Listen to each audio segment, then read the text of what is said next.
शमशान घाट ले जाती थी रात को 2 बजे। आने वाले समय में आज जो हमारे 3 संगठन यहाँ पर इकट्ठे हुए हैं, जिसमें जनवादी कानूनों का और जो आदमी आदमी को बांटता हो, ऐसे कानूनों के खिलाफ हम सड़कों पर उतरेंगे। हम लोगों को लामबंद करेंगे। गांव गांव में जाकर कानून भी उनके लिए बनाए जाते हैं, बड़े लोगों के लिए कोई कानून नहीं। आपको बोला गया कि मास्क लगाना है, लोग मैक्सिमम जो मास्क नहीं है और वहां पर कानून कोई नहीं है। इसी तरह से बड़े लोगों के लिए कानून कोई मायने नहीं रखता है, ये छोटे लोगों के लिए है।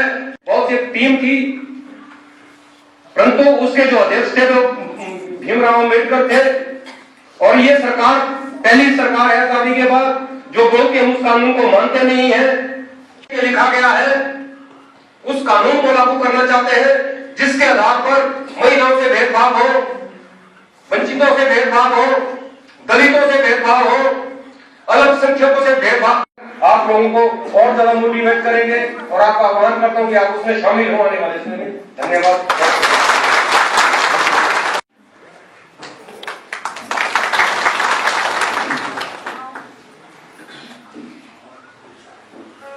सबसे पहले तो मैं सबसे अनुरोध नहीं समझ पाते हैं हम तो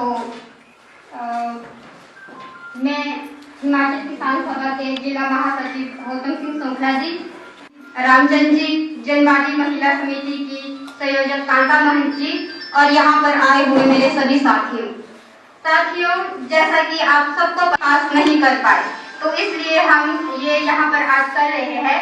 जो जिस तरह से हम सब जानते हैं कि हाथरस में एक दलित लड़की के साथ किस तरह से स्वर्ण पक्ष के लोगों ने, स्वर्ण जाति के लोगों ने बलात्कार करने वाला, अपराध करने वाला एक प्रभावशाली लोग होते हैं। क्योंकि हमने देखा है, आज तक हमने पढ़ा है, देखा है, सुना कि जो भी प्रभावशाली लोग होते हैं उन्हें ना ही कोई सजा दी जाती है, ना ही उनके खिलाफ आवाज उठाई जाती है। बल्कि कि आसिफा का रेप होता है तो उसके खिलाफ जो बीजेपी के विधायक है, नेतागण है, वो रैलियां खोलते हैं, जो बलात्कारियों के बचाव में खड़े हो जाते हैं।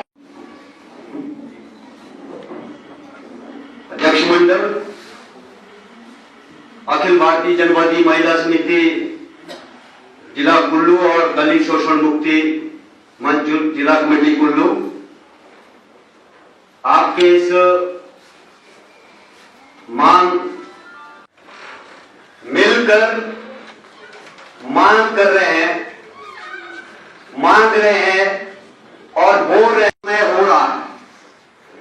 कैसी कैसी घटनाएं उस मनीषा के बलात्कार के बाद उस बेटी को रात के 2:30 बजे पुलिस के पहरे में जलाया गया।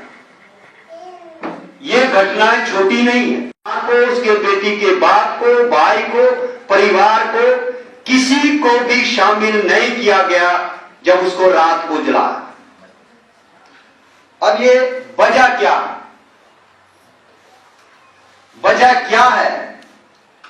जब ये घटना होती है, जलाया जाता है, उसके बाद जो गरीब पे क्यों, दलित पे क्यों? क्योंकि याद रखना, ये सिर्फ दलितों का मंच नहीं है, जो दलित शोषण के खिलाफ है। हमारी जो यूपी की सरकार है, बीजेपी सरकार है, ये एक तरफ बलात्कारियों को बचाने के पक्ष में खड़ी हो जाती है, दूसरी तरफ जो पीड़िता का परिवार है उसे नजरबंद किया जाता है। वहां पर धारा 144 लगाई जाती है, वहां पर किसी को भी उनसे मिलने नहीं दिया जाता है। दूसरी तरफ जो स्वर्ण जाति के बलात्कारी थे उनके पक्ष में 12 गांव की पंचायत करती है और धरना प्रदर्शन करती है। यहाँ पर हम ये देखते हैं कि किस तरह से एक जो हमारी सरकार है, चाहे वो यूपी की सरकार है, चाहे वो मोदी की सरकार है, जो बीजेपी सरकार है, किस तरह से बलात्कारियों के पक्ष में खड़े हो जाती है और पीड़िता के परिवार को न्याय नहीं मिल पाता है। न्याय क्यों नहीं मिल पाता है? क्योंकि वो एक जिसे हम कह सकते हैं कि जो मनुवादी सोच के लोग होते हैं, जो आरएसएस से पैदा होती है सोच, वो गरीबों, दलितों, आदिवासियों को हमेशा दबाए रखती है ताकि वो अपना हक की मांग ना कर पाए। और उस दूसरी तरफ जो हमारी न्याय प्रणाली है वो भी अपना कार्य सही से नहीं कर पाती है।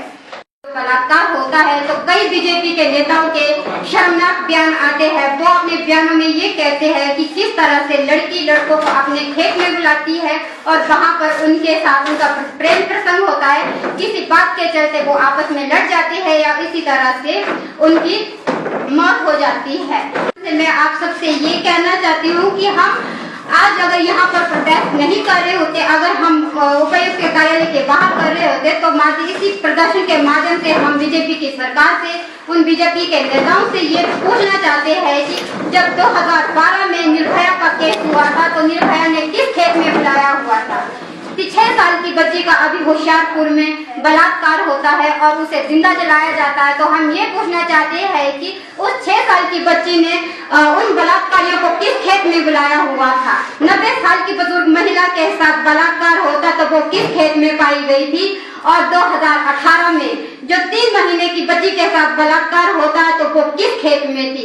इस तरह के शर्मनाक बयान देने से पहले बीजेपी के नेताओं को, विधायकों को ये सोचना चाहिए कि हम अगर जिसके बारे में बोल रहे हैं, आज उनके घर में भी बेटी, माँ, बहुएं हैं, तो एक बार उनके बारे में भी सोच ले। ये नहीं कि वो लड़की दलित थी, वो गरीब परिवार से थी तो उसकी इज्जत को उछाला जाए। उसे न्याय दिलाने की बजाय उसके खिलाफ वो बहुत शर्मनाक बयान देते हैं जिसका हम विरोध करते हैं। टेस्ट था दालपुर के अंदर होना, लेकिन आज दशहरे के चलते हम भी जानते हैं धारा 144 लगी है, हम भी कानून का उल्लंघन नहीं करते हैं, इसलिए इसको हम इस हॉल के अंदर मान न्याय दिवस के रूप में मना रहे हैं, जो समझना हम और आपको है।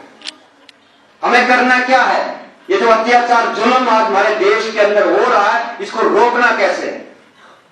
ये एक आधार पे रुक सकता है जब इस देश की नारी शक्ति, जैसे इस देश का दलित समाज, इस देश का आदिवासी, इस देश का जो ऐसा आदमी जो किसी भी जात का है, जो समझता है इन लोगों के साथ ज्यादा शोषण अत्याचार हो रहा है, अगर वो इनके पक्ष में खड़ा होता है, वो सब लोगों को इकट्ठा होने की जरूरत है।